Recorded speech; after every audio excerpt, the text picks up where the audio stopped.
Pantas Ayu Ting Ting dan Letu Fardana akhirnya putus, psikolog Sentil Tabiat. Hubungan asmara penyanyi dangdut Ayu Ting Ting dengan Letu Infantri Muhammad Fardana dikabarkan berakhir. Bahkan, Nikita Mirzani sudah memastikan jika Ayu Ting Ting dan Muhammad Fardana telah putus. Sejumlah spekulasi muncul terkait penyebab pasangan yang telah bertunangan itu putus. Tak sedikit publik yang menganggap bahwa faktor pemicu putusnya hubungan tersebut lantaran Ayu Ting Ting yang belum bisa lepas dari arahan orang tuanya. Mengenai hal tersebut, pakar psikolog Nur Cahyati pun ikut mengomentari terkait faktor pemicu kandasnya hubungan keduanya. Nur Cahyati menilai bahwa faktor luar maupun keluarga tak menjadi penentu putusnya jalinan asmara sang pelantun alamat palsu tersebut. Pengakuan itu dikatakan Nur Cahyati, dikutip dalam YouTube Cumi Cumi, Senin, 1 Juli 2024. Kalau dibilang, faktor, keluarga atau orang lain di lingkungan, membuat hubungan kandas, harusnya tidak menjadi faktor penentu kenapa hubungan itu jadi kandas, ujar Nur Cahyati.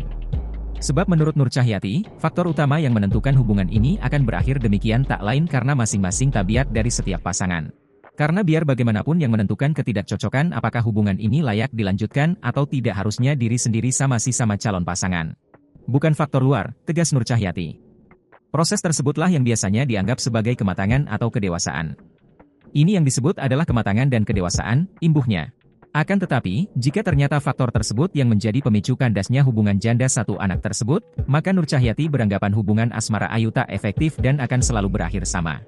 Sementara itu, saat disinggung mengenai trauma, Nur Cahyati berujar bahwa jika seseorang sudah menyadari sedari awal, maka tekanan di dalam hubungan pun tak akan terlalu dalam. Sehingga, setiap pasangan akan lebih mudah untuk berintrospeksi diri apa yang kurang dari dirinya yang membuat hubungannya selalu berakhir demikian.